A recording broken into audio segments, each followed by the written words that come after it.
Hello everyone, आप सभी का फिर से स्वागत है हमारे प्यारे से यूट्यूब चैनल पर। आज की इस वीडियो में हम कैपेसिटर के जेईई मेंस 2021 के प्रीवियस ईयर क्वेश्चन सोल्व करने वाले हैं। इससे पहले हम जितने भी स्क्रीन पे भी आपको टॉपिक दिखाई दे रहे हैं उनके प्रीवियस ईयर क्वेश्चन सोल्व कर चुके हैं। आप वो वीडियोस जाके देख सकते हैं। अगर आपने वो टॉपिक जो अच्छे से पढ़ लिए, अच्छे से रिवाइज कर लिए, तो उनके प्रीवियस ईयर क्वेश्चन आप कर सकते हैं। आपको जिस भी क्वेश्चन में डाउट हो, आप सीधे वहां जाए, उस क्वेश्चन को देखिए। पूरा वीडियो देखने की जरूरत नहीं है। वीडियो के नीचे जो है टाइम स्टैम्प दिए गए हैं क्वेश्चन के हिसाब से। जिनको पता नहीं है टाइम स्टैम्प क्या होता है, आप जैसे डिस्क्रिप्शन में जाओगे तो आपको चैप्टर बने हुए मिल जाएंगे। ठीक है ना, चैप्टर बने हुए मिल जाएंगे कि यहाँ पे 2021 में फेब में ये क्वेश्चन आया था। ठीक है ना, 24 फेब को आया था। तो यहाँ पे ये क्वेश्चन है इस टाइम से इस टाइम तक। तो आपको अगर वो देखना है तो आप डायरेक्टली वहां जा सकते हैं। आपको वीडियो में बार बार उस क्वेश्चन को ढूंढने की जरूरत नहीं पड़ेगी, डायरेक्टली वहां जाइए, अपने डाउट को सोल्व कर लीजिए। तो आज की इस वीडियो में हम कैपेसिटर के क्वेश्चन सोल्व करने वाले हैं। कैपेसिटर आपका, अगर मैं एनसीईआरटी के हिसाब से बात करूं तो चैप्टर नंबर 2 होता है। पार्ट आपका इलेक्ट्रोस्टैटिक का ही है। लेकिन इलेक्ट्रिक पोटेंशियल और पोटेंशियल एनर्जी से जितने ज्यादा क्वेश्चन नहीं पूछे जाते, उतने ज्यादा क्वेश्चन कैपेसिटर से पूछे जाते हैं। वो आपको आज के सेशन की जो लेंथ है वो देख के ही पता लग रहा होगा। ये जो सेशन है इसके अंदर 20 क्वेश्चन जो कैपेसिटर के 2021 में आए थे वो अपन डिस्कस करने वाले हैं। ठीक है। और इस पर्टिकुलर वीडियो के आपको नोट्स वगैरह यानी कि सॉल्यूशन वगैरह वो डिस्क्रिप्शन में मिल जाएंगे, टाइम स्टैम्प में मिल जाएगा। तो आपको जो है पूरा वीडियो नहीं देखना है। अगर आप सच में जेईई मेंस में मार्क्स हासिल करना चाहते हो तो पूरा वीडियो नहीं देखना। ये क्या बोल रहे हो सर? एक्चुअल में क्या करना है आपको, इस वीडियो के नीचे एक पीडीएफ लगी हुई है, यानी कि इसी लेक्चर के नोट्स लगे हुए हैं जिसके अंदर आपको क्वेश्चन मिल जाएगा। आपको वो डाउनलोड करनी है। सबसे पहले आपको खुद से ट्राई करना है क्या आपसे क्वेश्चन हो रहे हैं, आप कौन कौन से क्वेश्चन में अटक रहे हो। ठीक है। तो जिन जिन क्वेश्चन में अटक रहे हो वो आपको मार्क कर लेने हैं। देन उसके बाद यहाँ पे आके उनके सॉल्यूशंस देखने हैं कि उन्हें किस तरीके से सोल्व करना है। चलो मैं स्टार्ट करता हूँ। मैं वन बाय वन करके सारे क्वेश्चन ही सोल्व करा रहा हूँ। सबसे पहला क्वेश्चन आपकी स्क्रीन पे आपको दिखाई दे ही रहा है। पढ़ लेते हैं इस क्वेश्चन को और फटाफट से सोल्व कर लेते हैं। क्या बोल रहा है कि एक पैरेलल प्लेट कैपेसिटर है। सबसे पहले क्वेश्चन ये है आपका 2021 31 अगस्त वाले पेपर में आया था। 31 अगस्त वाले पेपर में आया था।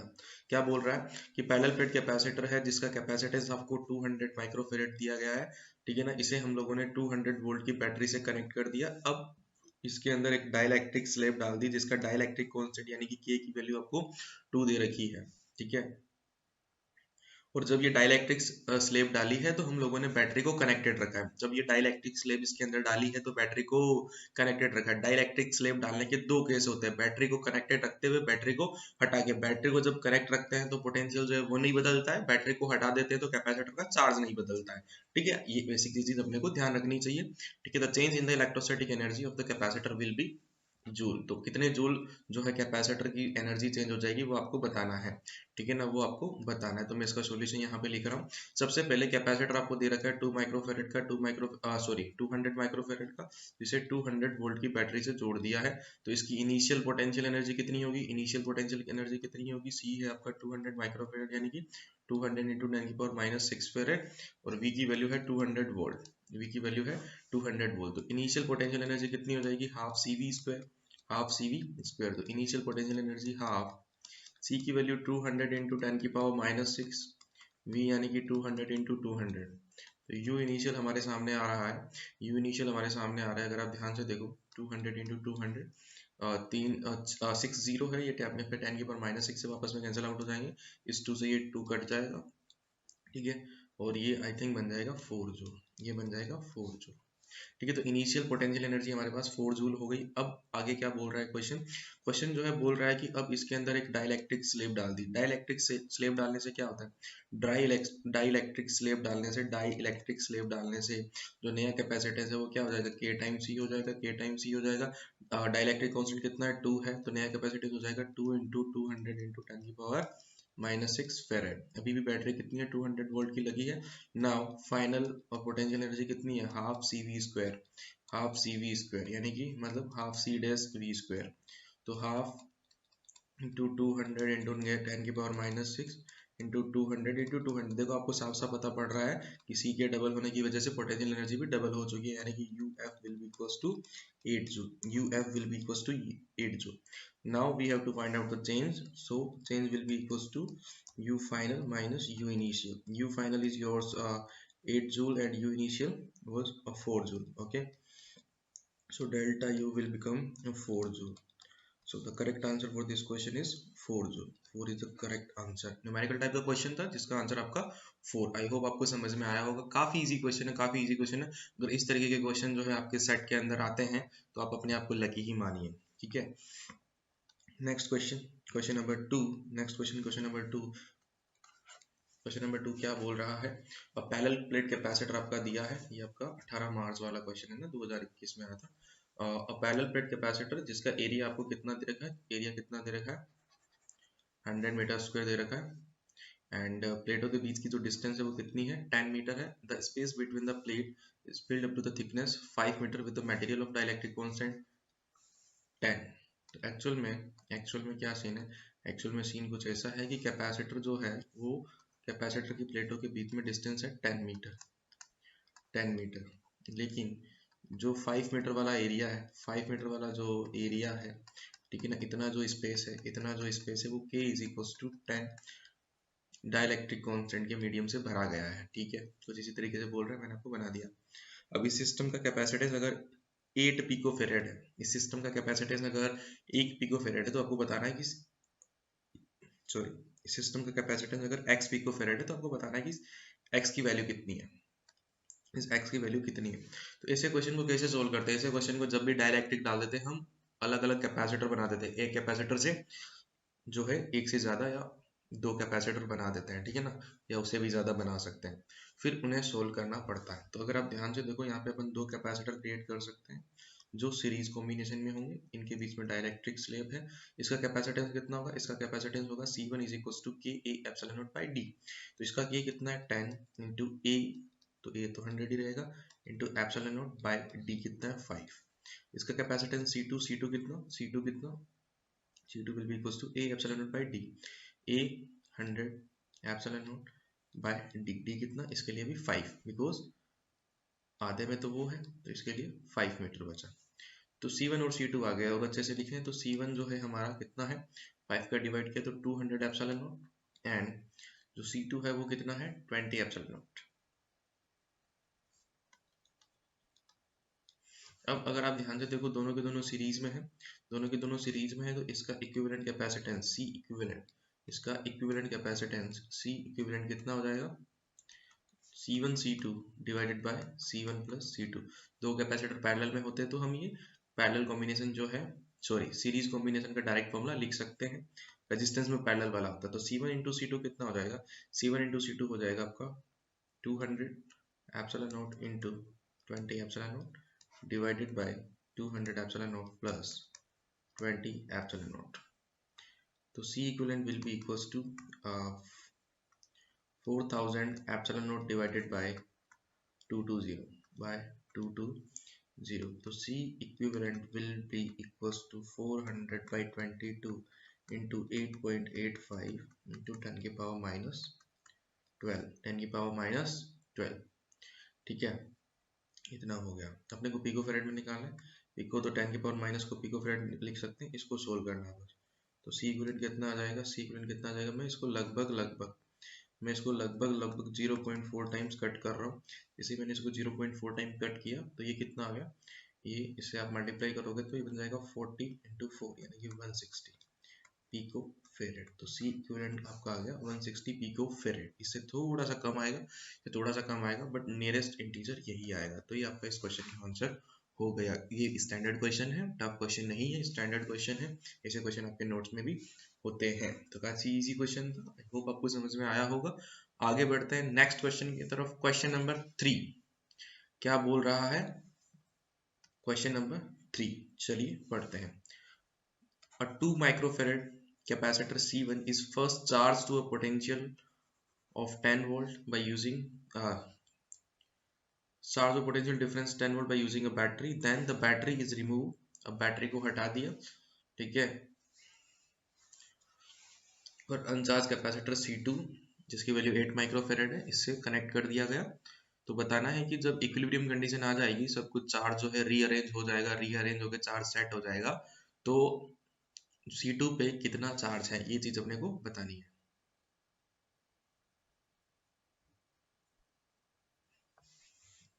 तो मैं आपको ड्रॉ करके बताता हूँ. ऐसे क्वेश्चन आते रहते हैं तो ध्यान से समझ लेना. मैं भी इस ईयर भी ये क्वेश्चन रिपीट हो सकते हैं। अगर आप पिछले 2020 या फिर उसके पीछे के क्वेश्चन भी उठा के देखोगे, ऐसे क्वेश्चन का ट्रेंड है आने का। तो क्या है कि एक कैपेसिटर है जिसे एक बैटरी से सबसे पहले कनेक्ट किया जाता है, C1, ठीक है, बैटरी से कनेक्ट किया जाता है, फिर बैटरी से हटा के दूसरे कैपेसिटर C2 से कनेक्ट कर दिया जाता है पैरेलल में, कुछ ऐसा सीन होता है, ठीक है। तो सबसे पहले जब ये यहाँ पे कनेक्टेड होगा, जब ये यहाँ पे कनेक्टेड होगा 10 वोल्ट की बैटरी से, तो इस पे कुछ चार्ज आ जाएगा, इस पे कुछ चार्ज आ जाएगा, इस वाले प्लेट पे Q1, इस वाले प्लेट पे -Q1। तो Q1 will be equal to C1 into 10, ठीक है, इतना चार्ज आ जाएगा। तो कितना चार्ज आ जाएगा, C1 की वैल्यू 2 माइक्रोफेरेड, 2 इंटू 10 यानी कि टोटल 20 माइक्रोफेरेड इस पे चार्ज आ जाएगा।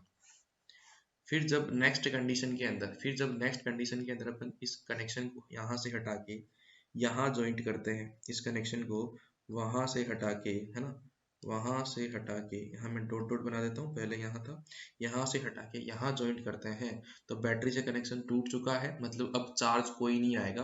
अब चार्ज जितना आ चुका है वही चार्ज जो है दोनों कैपेसिटर में डिस्ट्रीब्यूट होगा, वही चार्ज दोनों कैपेसिटर में डिस्ट्रीब्यूट होगा। तो मान लो कि ये सब होने के बाद थोड़ा सा चार्ज इसके पास चला जाता है, तो इसका चार्ज हो जाता है मान लो Q2 डेज, इसका चार्ज हो जाता है Q2 डेज, और इसका अब नया चार्ज हो जाता है Q1 डेज, ठीक है ना। C1 वाले पे नया चार्ज हो जाता है Q1 डेज। अब दोनों पैरेलल में है, दोनों पैरेलल में तो इनका पोटेंशियल क्या होगा, सेम होगा।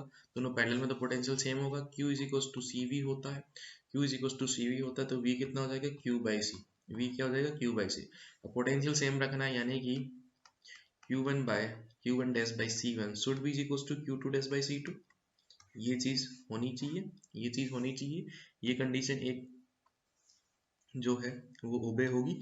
साथ ही साथ एक चीज की, अब जो नए चार्ज आएंगे यानी कि Q1 प्लस Q2 डेस्ट, इनकी वैल्यू जो है 20 माइक्रोकुलम या 20 माइक्रोकुलम ही होने वाली है। ऐसा क्यों, ऐसा इसलिए क्योंकि अब यहाँ पे जो इस कैपेसिटर की प्लेट पे चार्ज है ना, वही डिस्ट्रीब्यूट होगा इधर, ठीक है ना। थोड़ा सा चार्ज यहाँ आ जाएगा और इक्विलिब्रियम कंडीशन आ जाएगी और दोनों पे कॉमन पोटेंशियल सेट हो जाएगा, ठीक है। तो ये दो इक्वेशन आपको याद रखनी होती है, मतलब जो टोटल चार्ज, मतलब चार्ज और कैपेसिटेंस का रेशियो जो है दोनों चार्जेस के लिए सेम रहेगा इस कंडीशन के अंदर, और जो चार्जेस का सम है वो पहले जो टोटल चार्ज था उसके बराबर रहेगा। हालांकि डायरेक्ट फॉर्मूले भी होते हैं, आपको क्लास में कराए गए होंगे, लेकिन वहां से आप अटक जाओगे, तो ध्यान से थोड़ा सा। तो अगर हम ध्यान से देखें, C2 की वैल्यू कितनी है, C2 की वैल्यू कितनी है, C2 की वैल्यू है 8, C2 की वैल्यू है 8 माइक्रोफेरेड, और C1 की वैल्यू है 2 माइक्रोफेरेड, ठीक है। तो Q1 dash by 2 is equals to Q2 dash by 8। तो Q2 dash will be equals to 4 Q1 dash, ये सब मेरे सामने आ गया। यहाँ पे वैल्यू डाल देता हूँ मैं, ठीक है ना, या फिर ठीक है यहाँ पे वैल्यू डाल देते हैं, तो कितना आ जाएगा अगर आप ध्यान से देखो तो, Q1 की वैल्यू निकाल के बाद में Q2 पुट कर देंगे, तो Q1 डैश प्लस Q2 की वैल्यू यहाँ से डाल देता हूँ, 4 Q1 dash is equals to 20 microcoulomb. तो ये कितना बन गया, 5 Q1 dash is equals to 20 microcoulomb, Q1 dash will be equals to 4 microcoulomb.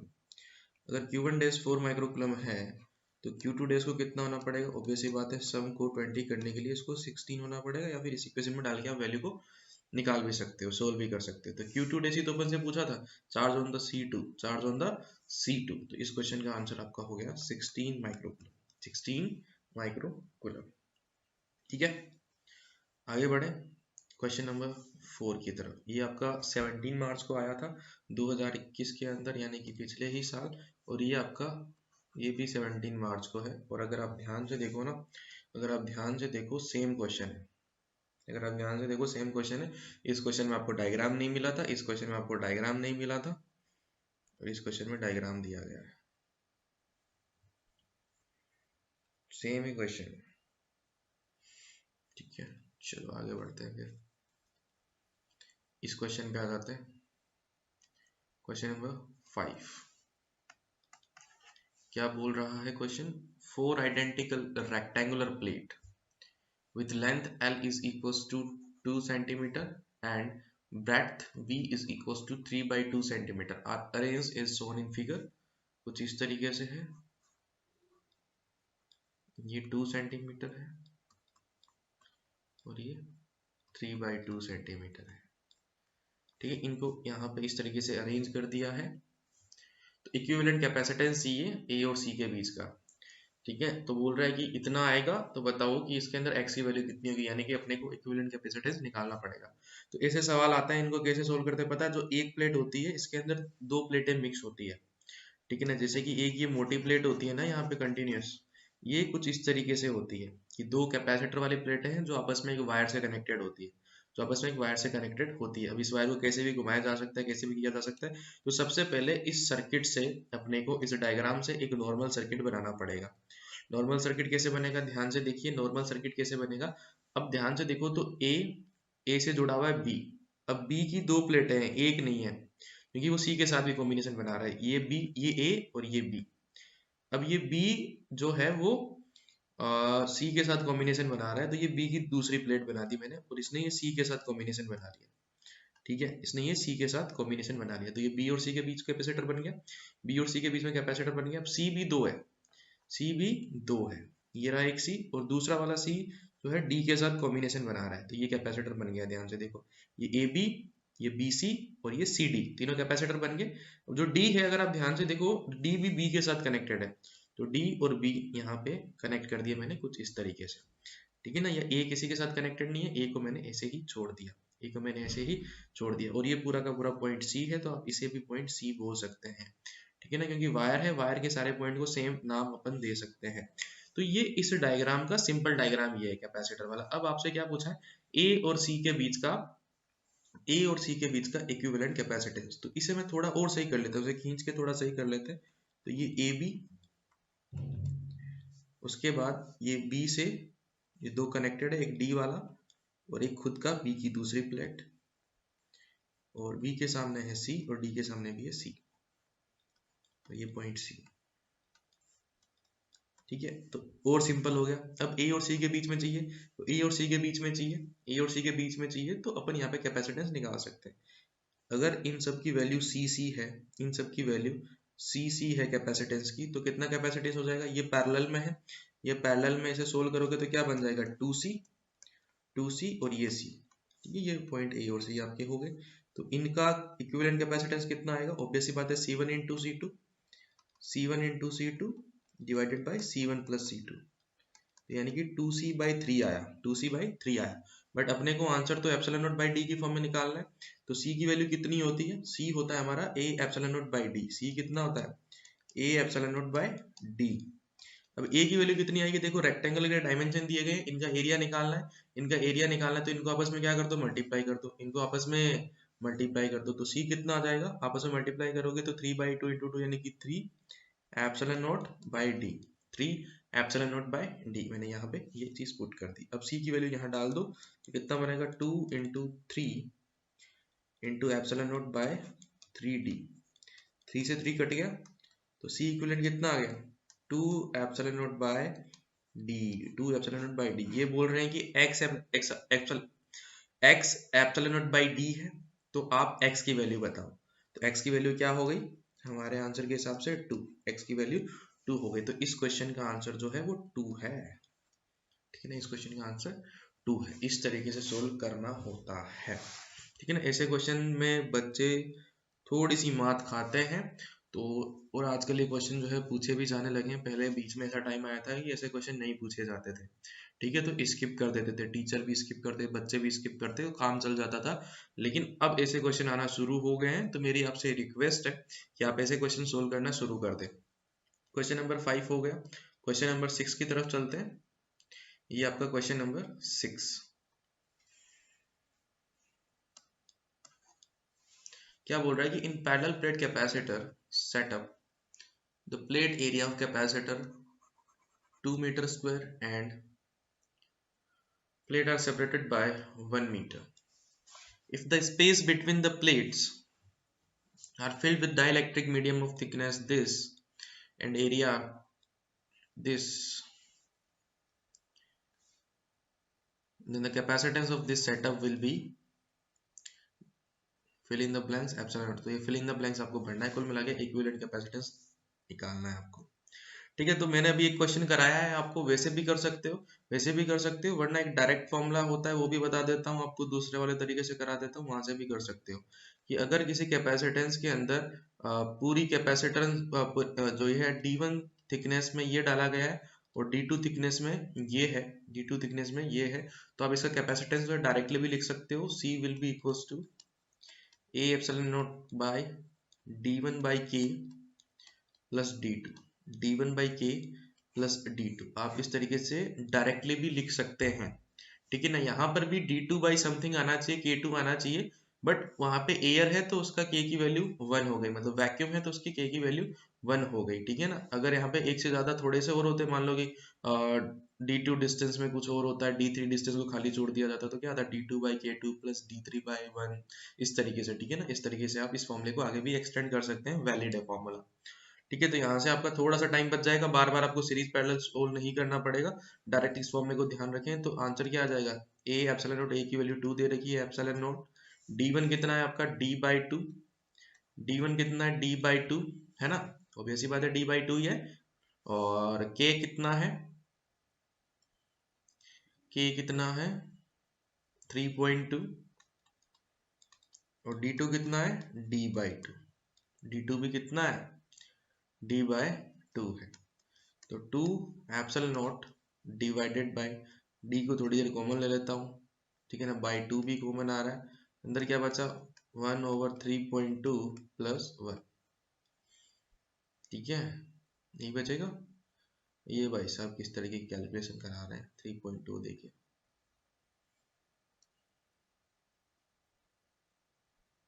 अच्छा D की वैल्यू भी इन्होंने 1 दे दी है ना, D की वैल्यू भी 1 दे दी, चलो ये ऐसा बन गया 4 epsilon not divided by 1 plus 3.2, और ये 3.2 ऊपर चला गया, तो C will be equals to 4 into 3.2 divided by 4.2 into epsilon naught। अब इसको सोल्व करना है, अब इसको सोल्व करना है, तो करो solve. 4 into 16 divided by 21 epsilon naught। देखो ये लगभग 5 बार गया है, ये लगभग 3 बार गया है ना, तो नियरेस्ट इंटीजर चाहिए, तो C will be equals to 3 epsilon naught। यहाँ पे फिल इन द ब्लैंक्स में आपका आंसर आ जाएगा 3।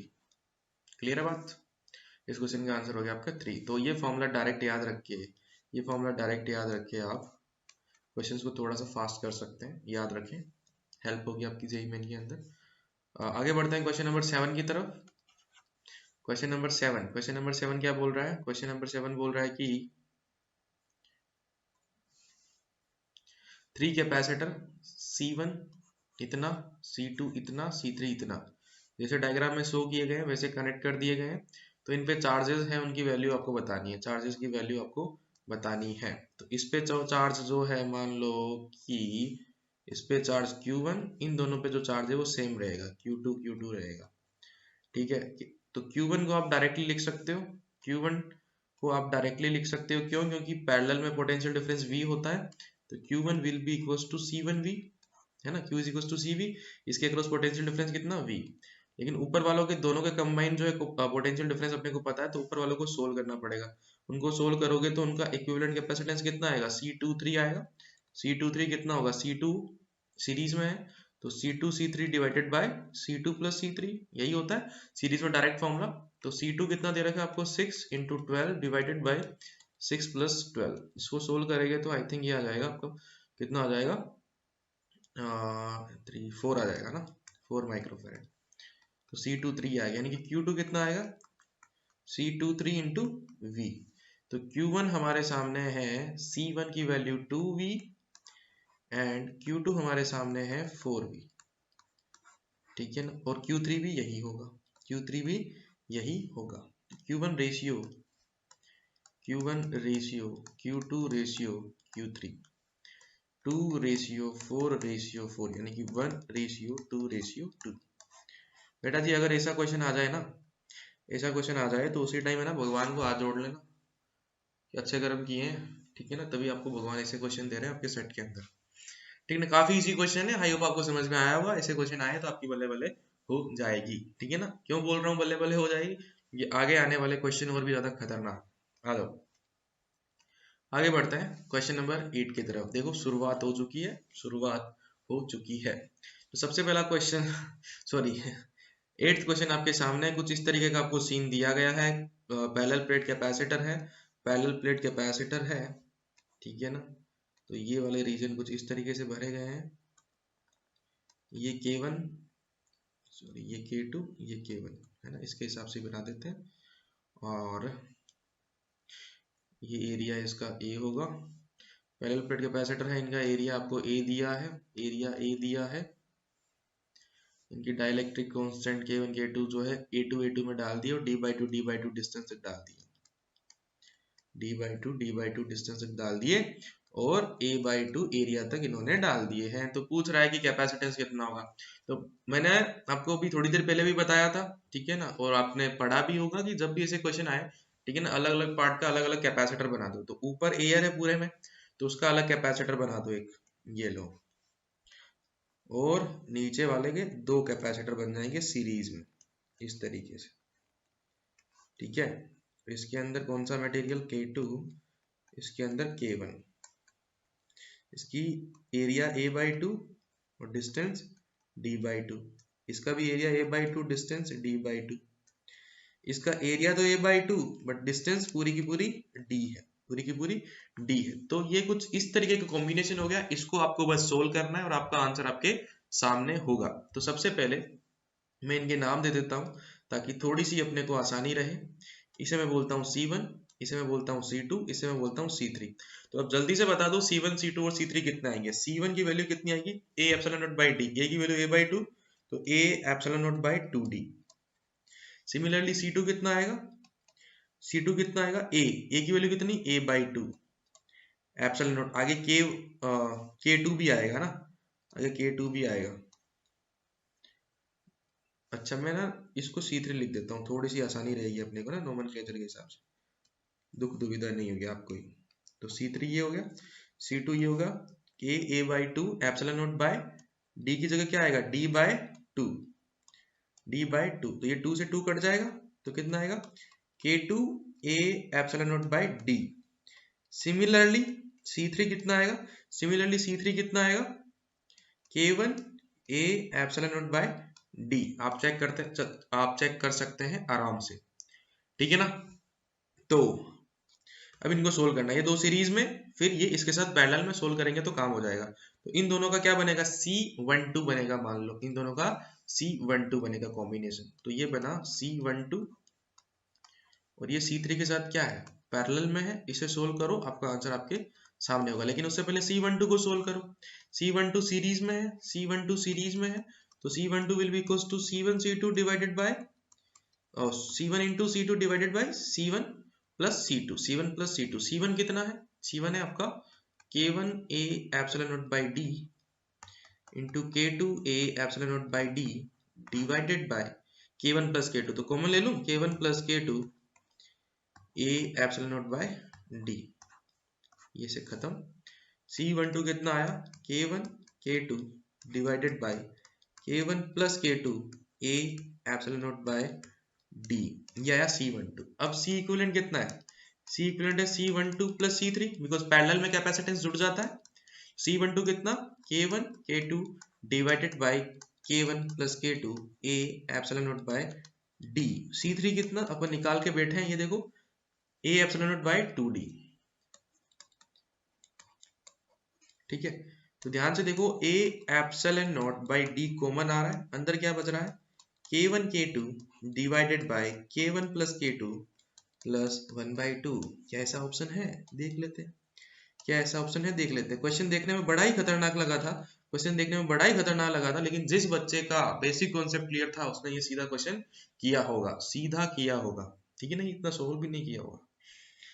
तो अगर आप ध्यान से देखोगे ना तो ये A option A epsilon naught by D K1 K2 divided by K1 plus K2 plus half, ये इसका आंसर है, ठीक है, ये इसका आंसर है। आई होप आपको समझ में आ गया है। आगे बढ़े नेक्स्ट क्वेश्चन की तरफ, question number 9 I think, question number 9 क्या बोल रहा है, 26 अगस्त को आया था ना अगस्त में, ठीक है।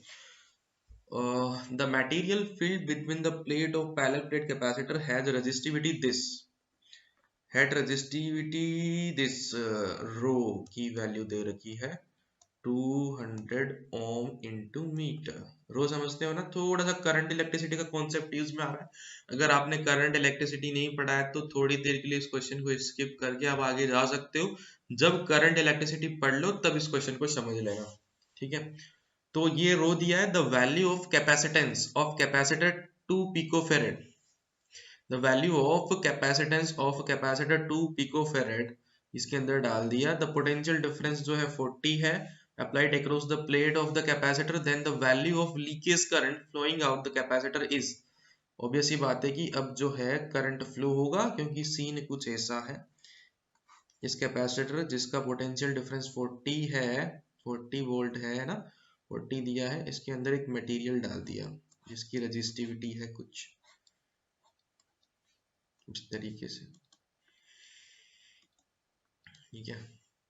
और इसका डाइलेक्ट्रिक कांस्टेंट आपको के कितना दे रखा है 50। जो रिलेटिव परमिटिविटी होती है वो डाइलेक्ट्रिक कांस्टेंट ही होता है। और पोटेंशियल डिफरेंस जो है वो कितना दे रखा है 40 वोल्ट, यानी कि एक बैटरी लगा रखी है 40 वोल्ट की, ऐसा आप समझ सकते हो। ओके, ये डिस्टेंस मान लेते हैं d और ये एरिया मान लेते हैं a।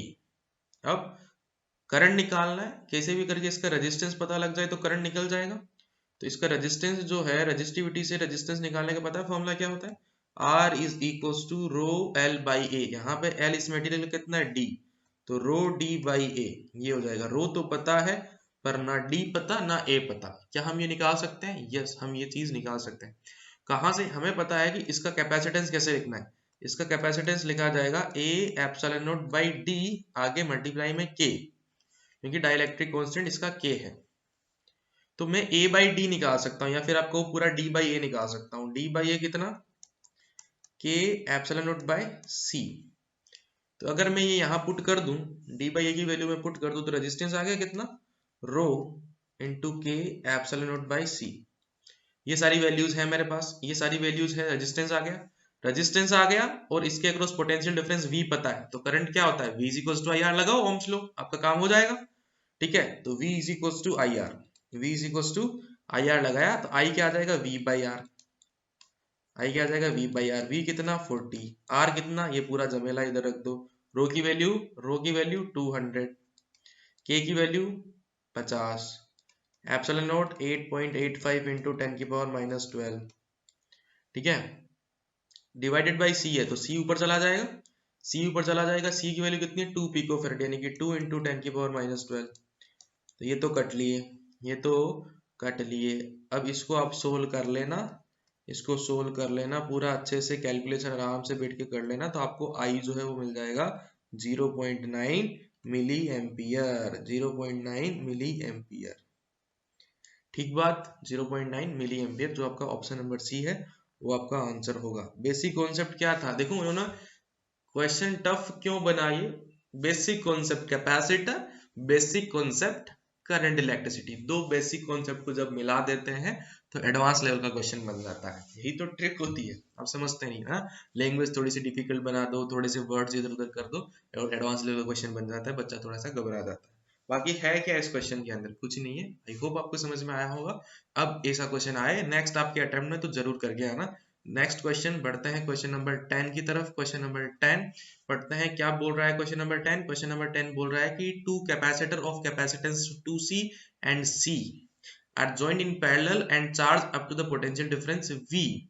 तो c और 2c इनको मैंने एक बैटरी से जोड़ा v वोल्ट की, और इन्हें चार्ज कर दिया, और इन्हें मैंने चार्ज कर दिया।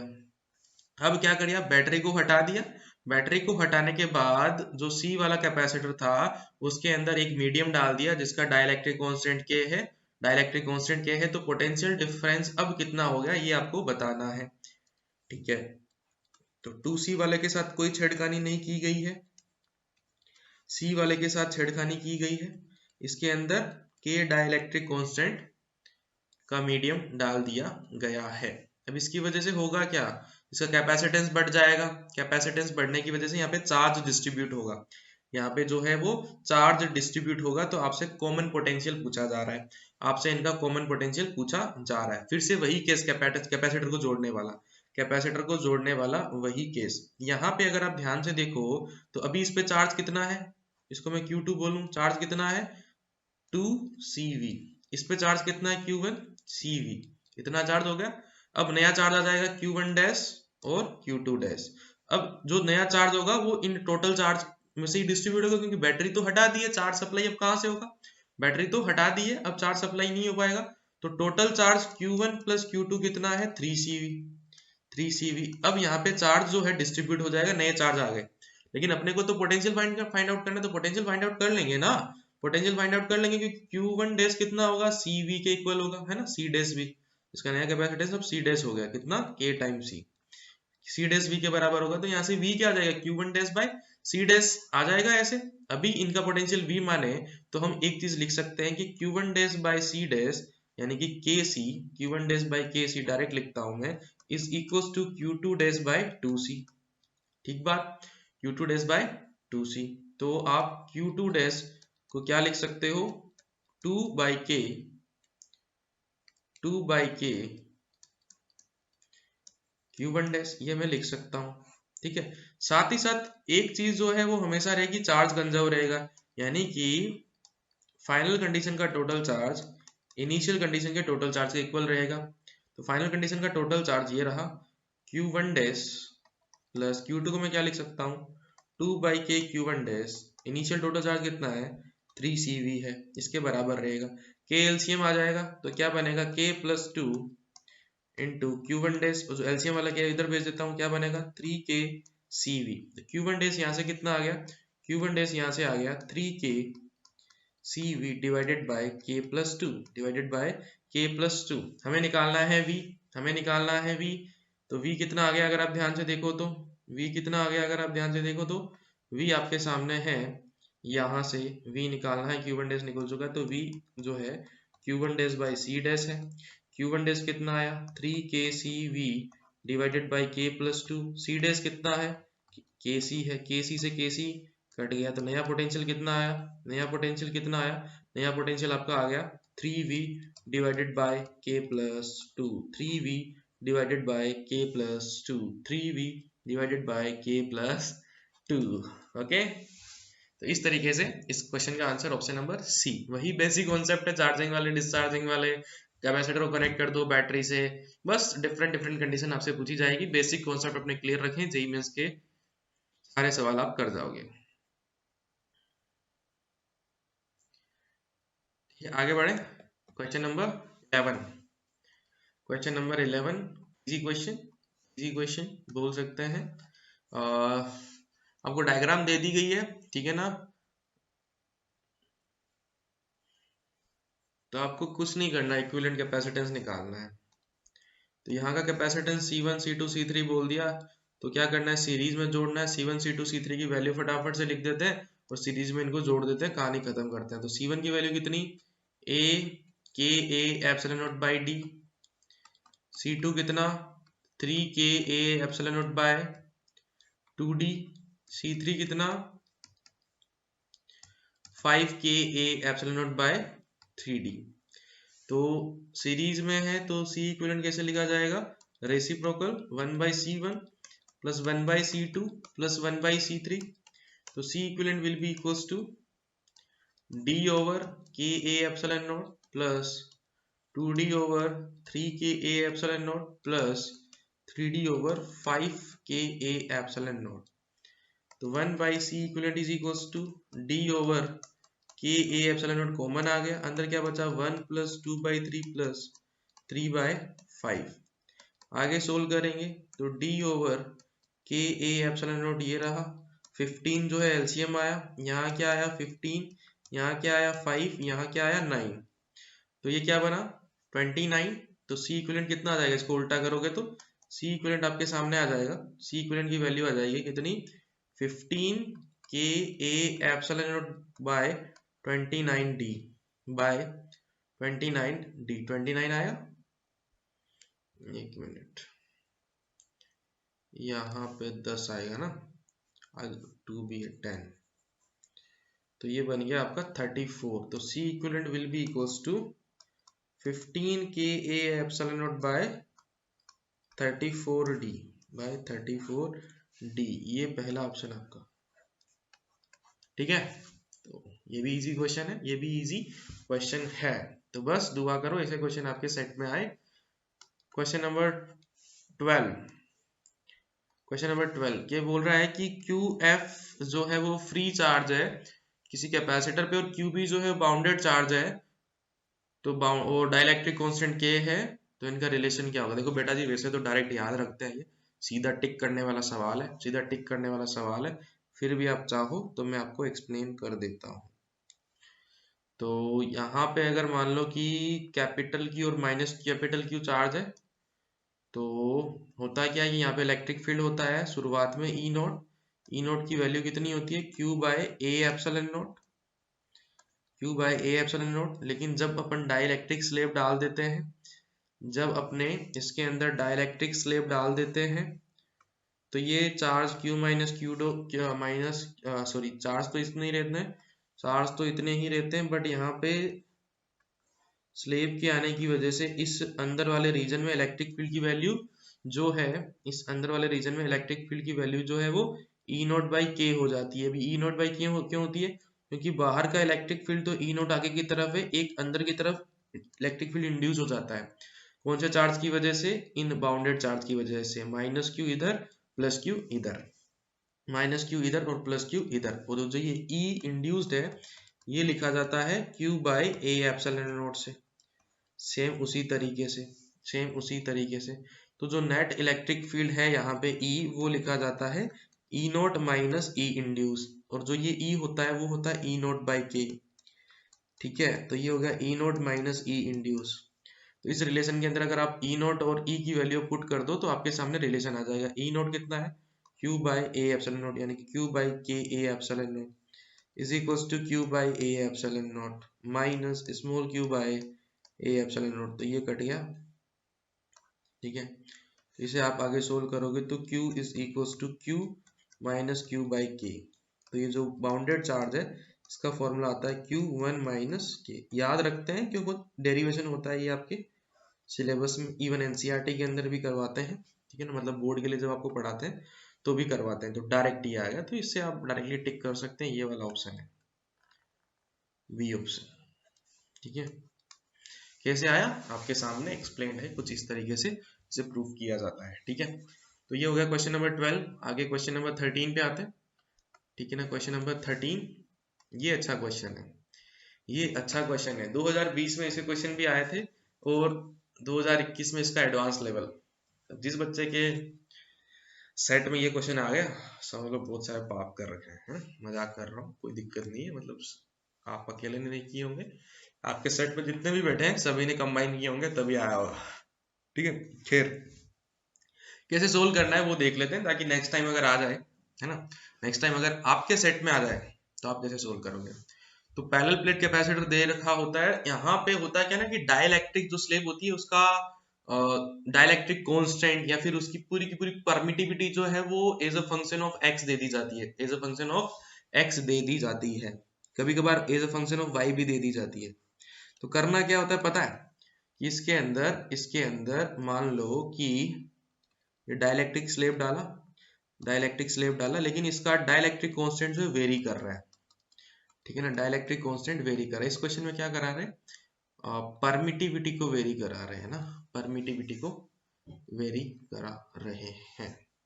तो परमिटिविटी पता क्या होती है, परमिटिविटी होती है एप्सिलॉन, क्या, dielectric constant into epsilon note, dielectric constant into epsilon note, ये होती है परमिटिविटी। तो आपको ये पूरी परमिटिविटी दे रखी है, यहाँ पे परमिटिविटी ही दे रखी है। तो as a function of x होता है। तो आपको इस क्वेश्चन को सोल्व कैसे करना होता है, ध्यान से समझ लो।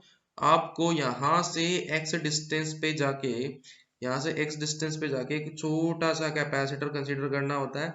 ठीक है ना, dx जिसकी लेंथ होती है, dx जिसकी लेंथ होती है, क्योंकि dx लेंथ के अंदर जो k की वैल्यू है वो ज्यादा वेरी नहीं करेगी, k की वैल्यू ज्यादा वेरी नहीं करेगी, या फिर पूरी की पूरी परमिटिविटी की वैल्यू ज्यादा वेरी नहीं करेगी। ठीक है ना, तो अब इसका छोटा सा कैपेसिटेंस DC लिखना होता है। DC कितना होगा, A यानी कि KA epsilon naught by dx, ये लिखना होता है, ये लिखना होता है। अगर परमिटिविटी दे रखी है तो K एप्सिलॉन नॉट को क्या लिख दो, K एप्सिलॉन नॉट को क्या लिख दो, सीधा A एप्सिलॉन बाय dx लिख दो, ए एप्सिलॉन बाय dx लिख दो। कभी कभार k जो है फंक्शन होता है, कभी कभार ये एप्सिलॉन फंक्शन होता है, जैसे कि यहाँ पे परमिटिविटी जो है वो फंक्शन है इसका, ठीक है।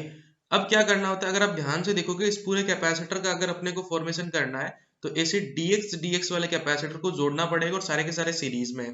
सीरीज के अंदर कैपेसिटेंस कैसे ऐड होता है, उल्टा होकर रेसिप्रोकल होकर ऐड किया जाता है। तो अपने को क्या करना पड़ेगा, इनका रेसिप्रोकल करना पड़ेगा सी इक्विवेलेंट निकालने के लिए, ठीक है ना। सबका 1/dc इनको जोड़ना पड़ेगा। लेकिन अब फंक्शन तो ऐसे नहीं जोड़ा जाता है, फंक्शन कैसे जोड़ा जाता है, इंटीग्रेशन से। तो 1/dc का क्या करना पड़ेगा, इंटीग्रेशन करना पड़ेगा, 1/dc का इंटीग्रेशन करना पड़ेगा, यानी कि c 1/c equivalent is equals to क्या आ जाएगा, √dx over a e x। अब इस इंटीग्रेशन को सोल्व करके आपको आंसर निकालना है, ये बेसिक कॉन्सेप्ट है। अब फंक्शन चेंज होते रहेंगे क्वेश्चंस के अंदर और आपके सवाल बनते रहेंगे। जैसे कि यहाँ पे दो फंक्शन डाल दिए, यहाँ पे दो फंक्शन डाल दिए, सबसे पहले 0 से d/2 तक, देन d/2 से d तक। तो कुछ नहीं होगा, इंटीग्रेशन की लिमिट जो है दो पार्ट में टूट जाएगी और यहाँ पे आप एप्सिलॉन की वैल्यू जो है दो बार रख देना, कुल मिला के इंटीग्रेट करना है। और एक हो तो 0 से d तक, एक हो तो 0 से d तक इंटीग्रेट करना है। तो ये फॉर्मूला आ गया। अब एप्सिलॉन एक्स की वैल्यू गिवन है और लिमिट भी आपके पास है, इसे सोल्व करो, आंसर निकालो। चलो मैं आपको पूरा आंसर निकाल के बताता हूँ। तो 1/c इक्विवेलेंट कितना हो जाएगा, 1/c इक्विवेलेंट हो जाएगा integration dx divided by a,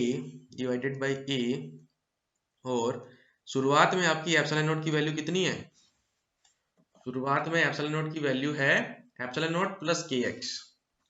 तो एप्सिलॉन नॉट प्लस kx कहां से कहां तक, 0 से d/2 तक, प्लस dx ओवर a। अब वैल्यू कितनी है, अब वैल्यू है आपकी epsilon naught plus a d minus x, ठीक है।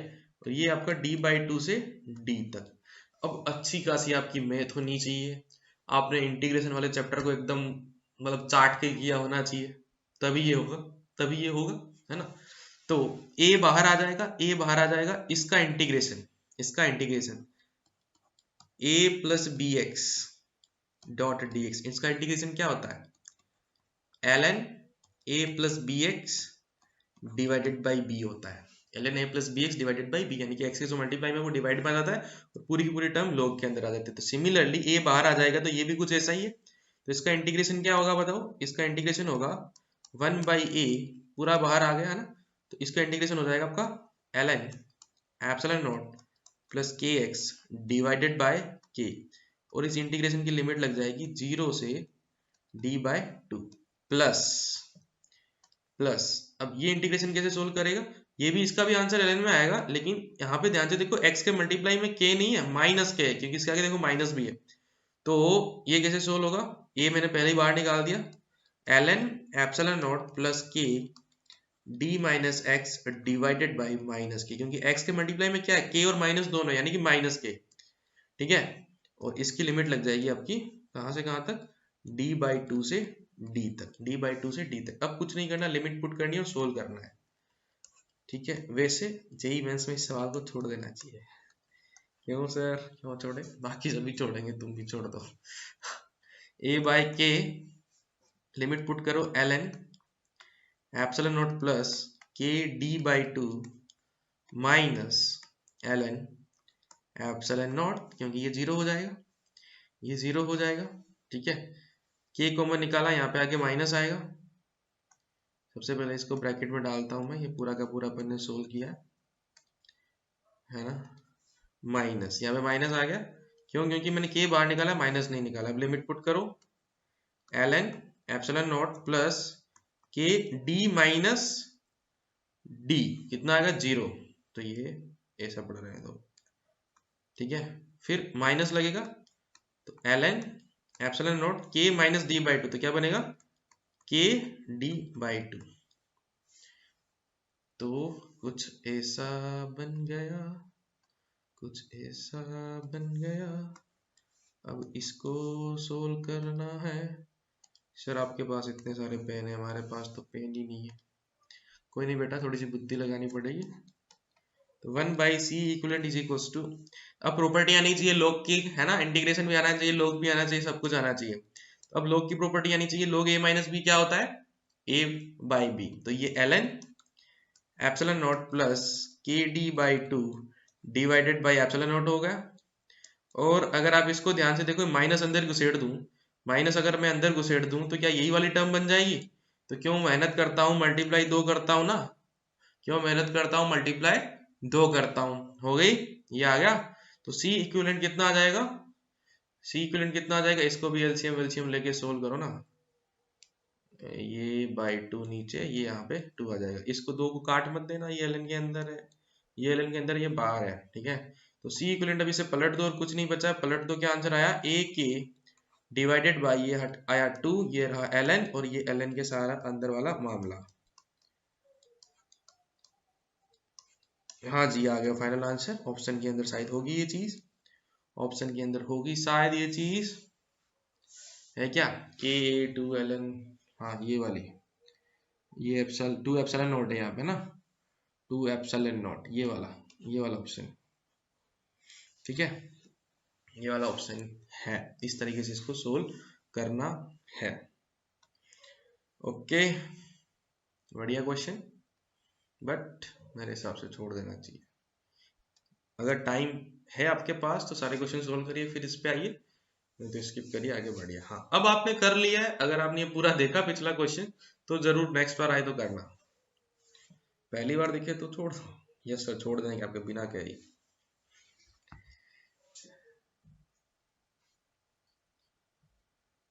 चलो आगे बढ़े। नेक्स्ट क्वेश्चन 16 मार्च मॉर्निंग शिफ्ट, कौन सा क्वेश्चन नंबर कौन सा है ये, 13 हो गया, क्वेश्चन नंबर 14।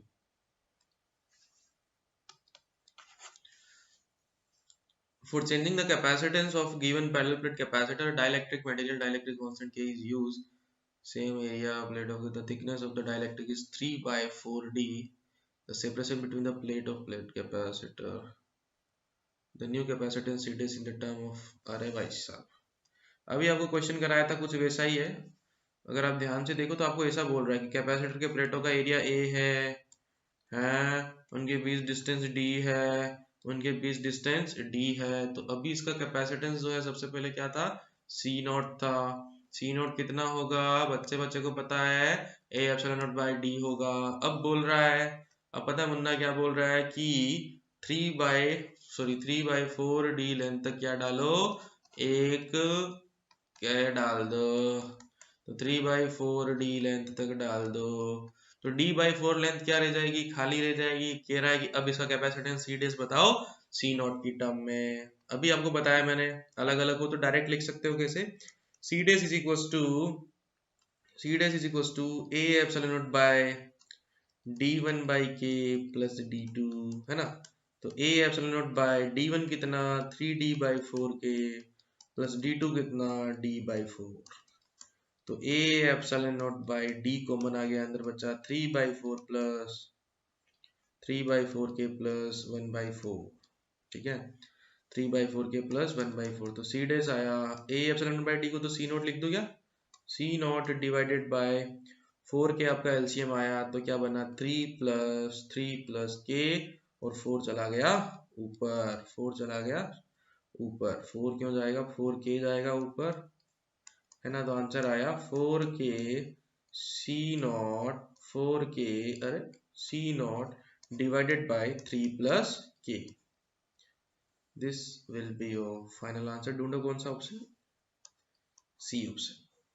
क्लियर है, ऐसा क्वेश्चन आ जाए तो बल्ले बल्ले, है ना सर, बहुत बढ़िया। 15 क्या बोल रहा है कि आप कैपेसिटर का ऐसा कॉम्बिनेशन कंसीडर करिए, ठीक है, C1 और C2, जहां पे C2 की वैल्यू ज्यादा हो C1 से, तो व्हेन कनेक्टेड इन पैरेलल, जब इन्हें पैरेलल में कनेक्ट करें तो इनका इक्विवेलेंट कैपेसिटेंस CP बोल देता हूं, जब पैरेलल में कनेक्ट करेंगे तो ये 15 बाई 4 टाइम होना चाहिए जब ये सीरीज में कनेक्टेड हो। जिसे मैं CS बोलूं तो बोल रहा है कि CP should be equals to 15 by 4 times of CS, है ना। तो कैलकुलेट करना है C2 बाई C1 का रेशियो, कैलकुलेट करना है C2 बाई C1 का रेशियो कैलकुलेट करना है। तो CP क्या होगा, दो कैपेसिटर को पैरेलल में जोड़ा जाता है तो C1 plus C2 is equals to 15 by 4, और दो कैपेसिटर को सीरीज में जोड़ा जाता है तो C1 into C2 divided by C1 plus C2, ऐसा ही होता है। अब अगर आप ध्यान से देखो, मैं C1 प्लस C2 का मल्टीप्लाई कर दूं तो कितना बन जाएगा, 4 C1 प्लस C2 का whole square is equals to 15 C1 C2, 15 C1 C2 whole square open करूं, मेरे को तो C2 बाई C1 निकालना है, तो 4 C1 square plus C2 square plus 2 C1 C2 is equals to 15 C1 C2। तो क्या बना ये, 4 C1 square plus 4 C2 square plus 8 C1 C2 is equals to 15 C1 C2। तो 4 C2 square plus 4 C1 square is equals to minus 7 C1 C2। मेरे को तो C2 by C1 चाहिए, तो C1 का डिवाइड मार दो पूरी इक्वेशन में, C1 स्क्वायर का डिवाइड मार दो पूरी इक्वेशन में, क्या बना 4 C2 square by C1 square plus 4 minus 7। देखो C1 स्क्वायर का डिवाइड मार रहा हूं तो एक C1 कट जाएगा और एक C1 बच जाएगा, तो C2 by C1 is equal to 0। तो ये C2 बाई C1 ही तो मेरे को निकालना है, ये C2 बाई C1 ही तो निकालना है, तो इसको थोड़ी देर के लिए x मान लो, तो इक्वेशन क्या बनेगी, क्वाड्रेटिक इक्वेशन बन गई, 4x square minus 7x plus 4 is equal to 0। अब अगर हम यहाँ से x की वैल्यू निकालने में सक्षम होते हैं तो हमारा आंसर आएगा, नहीं तो आंसर नहीं आएगा, बी ऑप्शन टिक मार के आगे बढ़ जाएंगे। तो इसको सोल्व करने का तरीका क्या होता है, a की वैल्यू कितनी 4, b की वैल्यू कितनी -7, c की वैल्यू कितनी 4। अब सभी को क्वाड्रेटिक फॉर्मूला आता है, x इज इक्वल्स टू क्या आ जाएगा, b minus b plus minus under root b square minus 4ac divided by 2a। अब अगर अंदर वाली टर्म नेगेटिव नहीं बनी तो आंसर आएगा, नहीं तो नहीं आएगा, है ना। तो माइनस बी यानी कि माइनस ऑफ -7, तो 7 plus minus under root b square, 7 का स्क्वायर 49 माइनस 4, ए और सी की वैल्यू 4 है, 4 इंटू 4 डिवाइडेड बाई 2 इंटू 4। तो x कितना बना, 7 plus minus under root 49 minus 64, yes, divided by 8। Minus आ गया, माइनस आएगा मतलब इमेजिनरी पार्ट है, नो सॉल्यूशन, नो सॉल्यूशन, कोई सॉल्यूशन है ही नहीं, x की कोई वैल्यू आएगी नहीं, नो सॉल्यूशन फॉर x। और x क्या था, C2 बाई C1, यानी कि no solution for C2 by C1, no solution for C2 by C1। Option B is the correct answer. ऐसा भी होता है क्या सर, हाँ आपके सामने। क्वेश्चन नंबर 16, क्या बोला जा रहा है कि एक इलेक्ट्रॉन जिसकी काइनेटिक एनर्जी कितनी है, K1 है, जो कैपेसिटर की प्लेटों के बीच में एंटर मारता है, मार दो एंटर, क्या दिक्कत है हमारे। ये कैपेसिटर की प्लेट है, ये इसकी बाउंड्री, ठीक है। आगे क्या बोल रहा है कि अल्फा एंगल के साथ एंटर मारता है और ये अल्फा एंगल बनाता है प्लेट के साथ।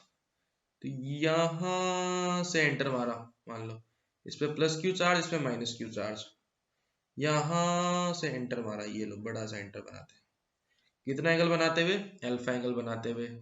K1 काइनेटिक एनर्जी, तो मान लो कि V1 वेलोसिटी से, तो K1 कितना हो जाएगा, हाफ m V1 स्क्वायर, और जो एग्जिट करता है वो करता है प्लेट के साथ कितना एंगल बनाते हुए, बीटा एंगल बनाते हुए, प्लेट के साथ बीटा एंगल बनाते हुए एग्जिट करता है, किस वेलोसिटी से, V2 से। अगेन V2 कितना हो जाएगा, सॉरी K2 और V2 में रिलेशन क्या हो जाएगा, हाफ m V2 स्क्वायर। तो पूछ रहा है कि K1 बाई K2 कितना होगा, K1 बाई K2 कितना होगा। अब अगर आप ध्यान से देखो, ये भाई साहब अगर इलेक्ट्रॉन है तो इन भाई साहब पे क्या लगेगा, फोर्स लगेगा, इन भाई साहब पे फोर्स लगेगा। इलेक्ट्रिक फील्ड यहाँ कहाँ से कहाँ होगा, प्लस क्यू से माइनस क्यू होगा। तो इलेक्ट्रॉन है तो इलेक्ट्रॉन पे पीछे की डायरेक्शन में फोर्स लगेगा, तो डायरेक्शन चेंज होगी, ठीक है ना। तो इस डायग्राम के हिसाब से हॉरिजॉन्टल डायरेक्शन में जो है इलेक्ट्रॉन पे फोर्स लगेगा, तो हॉरिजॉन्टल डायरेक्शन में जो भी इलेक्ट्रॉन की वेलोसिटी होगी Vx, वो क्या होगी, चेंज होगी। लेकिन जो वर्टिकल डायरेक्शन में वेलोसिटी होगी Vy, वो क्या होगी, क्या चेंज होगी, वो चेंज नहीं होगी। मतलब यहाँ पे वर्टिकल डायरेक्शन में वेलोसिटी और यहाँ पे वर्टिकल डायरेक्शन में वेलोसिटी क्या बराबर होनी चाहिए, हाँ जी बराबर होनी चाहिए। तो यहाँ पे वर्टिकल डायरेक्शन में वेलोसिटी कितनी, V1 cos अल्फा, यहाँ पे कितनी V2 cos बीटा। अपने को क्या चाहिए K1 by K2, अपने को क्या चाहिए K1 by K2, ये दोनों बराबर होने चाहिए, यानी कि V1 cos अल्फा बराबर होना चाहिए V2 cos बीटा के, V2 cos बीटा के। अपने को K2 by K1 चाहिए, सॉरी K1 by K2 चाहिए, तो मैं V1 by V2 निकालता हूँ। V1 by V2 आएगा कितना cos beta divided by cos alpha. ये क्यों निकाला रुको बताता हूँ, क्योंकि K1 by K2 करोगे ना, अब K1 by K2 करोगे तो हाफ एम से हाफ एम कट जाएगा, क्या आएगा V1 का स्क्वायर बाय V2 का स्क्वायर, तो इसका स्क्वायर कर दो, आपका आंसर आ गया, यानी कि cos square beta divided by cos square alpha is your answer for K1 by K2। ये बढ़िया क्वेश्चन है गुरु, है ना, ये बढ़िया क्वेश्चन है, ए ऑप्शन। ठीक है, आगे बढ़े, क्वेश्चन नंबर 17। क्वेश्चन नंबर 17, तो क्वेश्चन नंबर 17 क्या बोल रहा है, क्वेश्चन नंबर 17 बोल रहा है कि टू इक्वल कैपेसिटर, ये फर्जी क्वेश्चन, महा फर्जी क्वेश्चन था आपका पिछले साल का।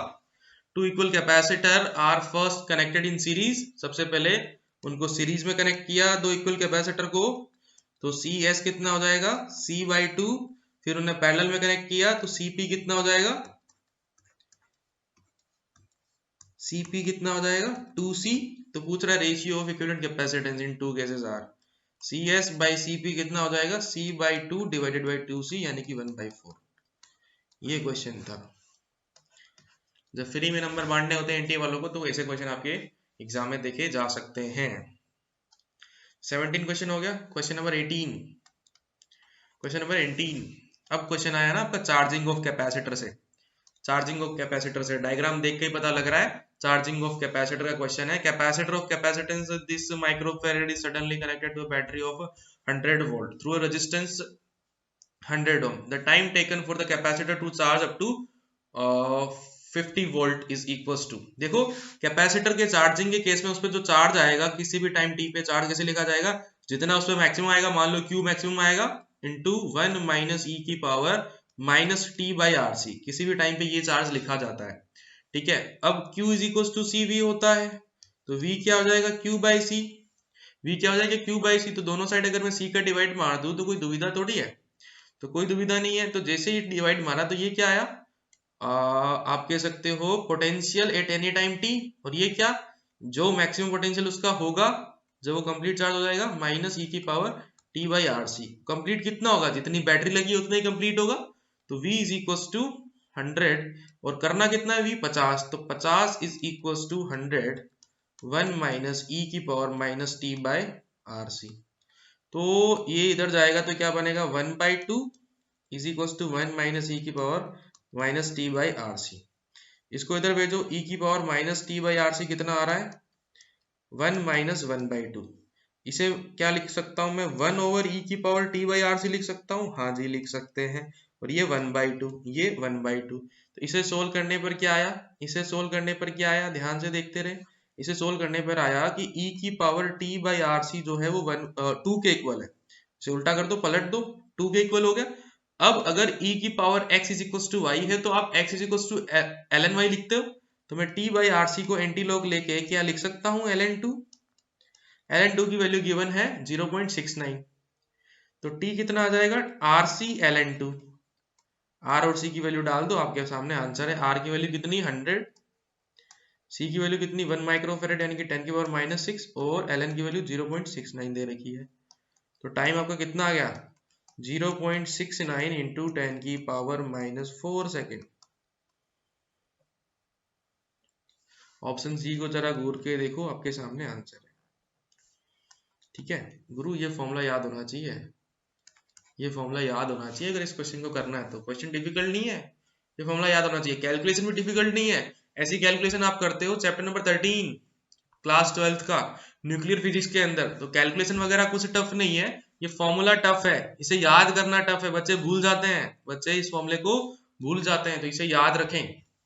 ठीक है, क्वेश्चन नंबर 18 हो गया, आगे बढ़ते हैं क्वेश्चन नंबर 19 की तरफ। क्वेश्चन नंबर 19 क्या बोल रहा है, a parallel plate capacitor whose capacitance is 14 picofarad charged to a battery of potential difference 12 volt between its plate the charging battery is now disconnected and porcelain plate with K is equals to 7 is inserted between the plate.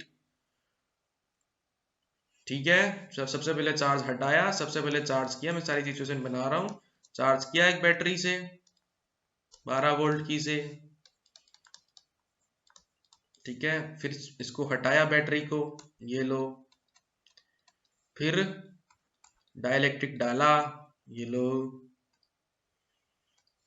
तो पता है dielectric डालने से होता है क्या है, charge change नहीं होता, उसका पोटेंशियल चेंज हो जाता है ना, ये हटा के डालते तो, ठीक है। ये डाइलेक्ट्रिक डाल दिया, K इज इक्वल टू 7 का। पूछ रहा है कि डाइलेक्ट्रिक डालने के बाद अगर ये ओसिलेट करती है डाइलेक्ट्रिक प्लेट, तो आपको बताना है कि ये किस कांस्टेंट मैकेनिकल एनर्जी से ओसिलेट कर रही होगी। ओसिलेशन में क्या होता है, काइनेटिक एनर्जी मैकेनिकल एनर्जी में, मैकेनिकल एनर्जी काइनेटिक एनर्जी में, तो ये ओसिलेट करेगी, तो कुछ मैकेनिकल एनर्जी है, यानी कि kinetic energy plus potential energy है, उससे अपने को मतलब नहीं है।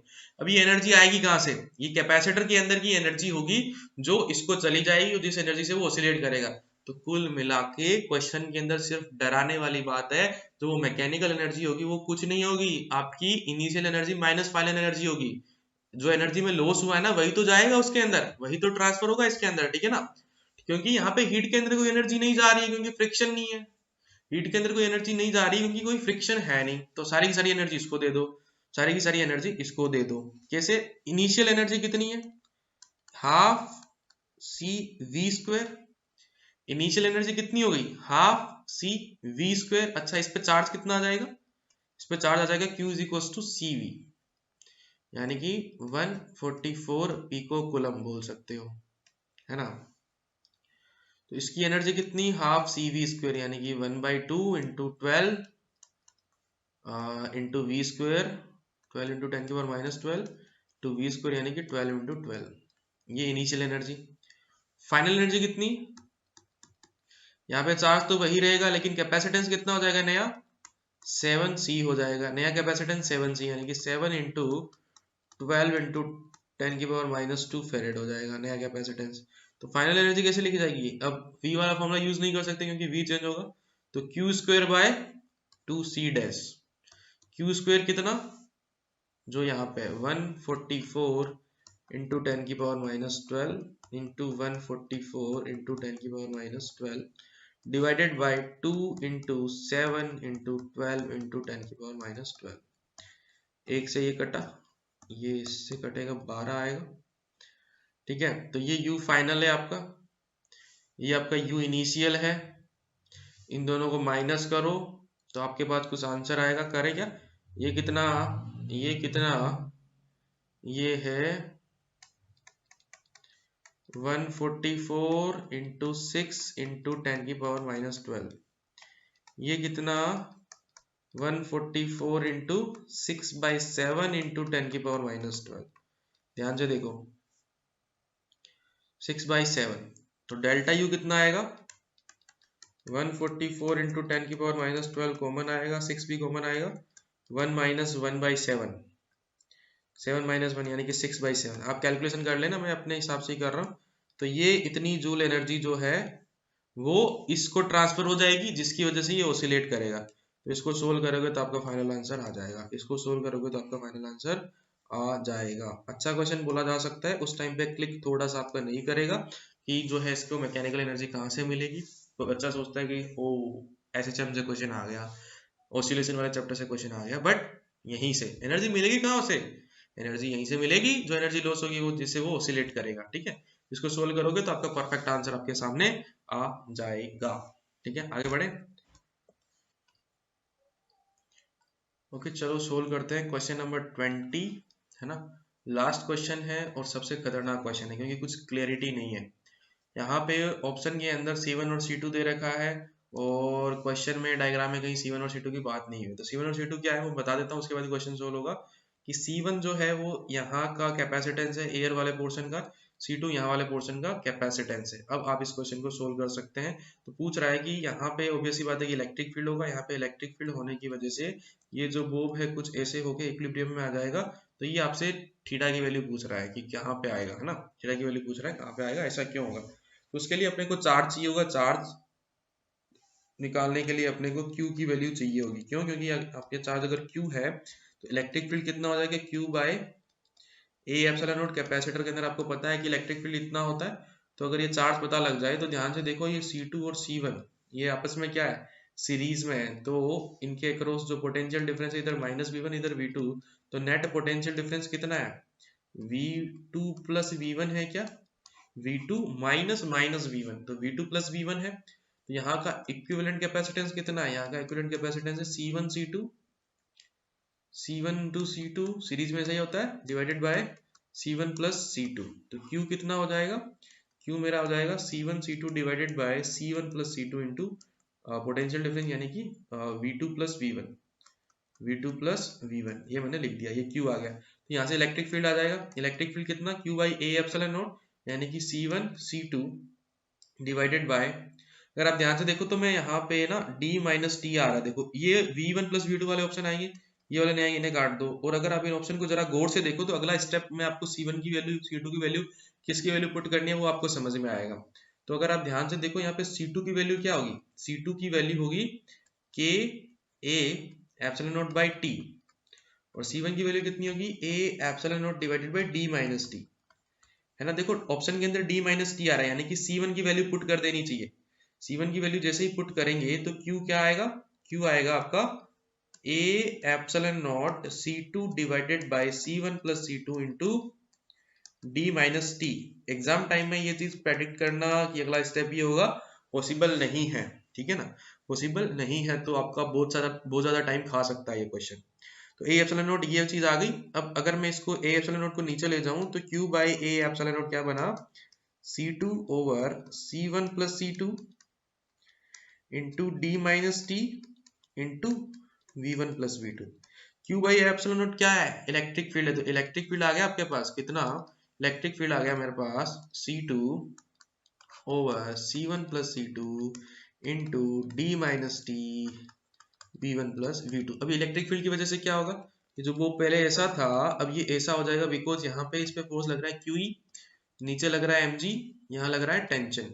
वर्टिकल के साथ अगर ये थीटा एंगल बना रहा है तो ये भी थीटा एंगल बनाएगा। अब टेंशन के दो कंपोनेंट आएंगे, टेंशन के दो कंपोनेंट आएंगे, ऊपर कौन सा t कोस थीटा, इधर कौन सा कंपोनेंट आएगा t साइन थीटा आएगा। t साइन थीटा आपका किसके बराबर होना पड़ेगा, QE के बराबर होना पड़ेगा, और t कोस थीटा को mg के बराबर होना पड़ेगा फॉर इक्विलिब्रियम। अगर मैं दोनों इक्वेशन को डिवाइड कर दूं तो tan थीटा कितना आ रहा है, QE by mg, tan theta QE by mg आ गया। E मेरे पास है तो tan थीटा कितना आ जाएगा, Q by mg into E, यानी कि C2 into V1 plus V2 divided by C1 plus C2 into D minus T. Theta चाहिए तो tan इनवर्स के अंदर ये सारा का सारा आप एक्सप्रेशन लिख दो, ये आपका थीटा हो जाएगा। तो ये आपका ऑप्शन नंबर ध्यान से देखो कौन से में दिया गया है, सी ऑप्शन में दिया गया है ये चीज। काफी अच्छा क्वेश्चन बोल सकते हैं, काफी अच्छा क्वेश्चन बोल सकते हैं, ठीक है। इस क्वेश्चन का आंसर आ गया ये। इसी के साथ कैपेसिटर के 20 के 20 क्वेश्चन खत्म होते हैं, ठीक है। और इसी के साथ हमारा इलेक्ट्रोस्टैटिक वाला पार्ट भी खत्म होता है। तो हम लोगों ने क्लास 11 की फ्लूइड मैकेनिक्स और क्लास 12 की पूरी इलेक्ट्रोस्टैटिक 2021 की डिस्कस कर ली है।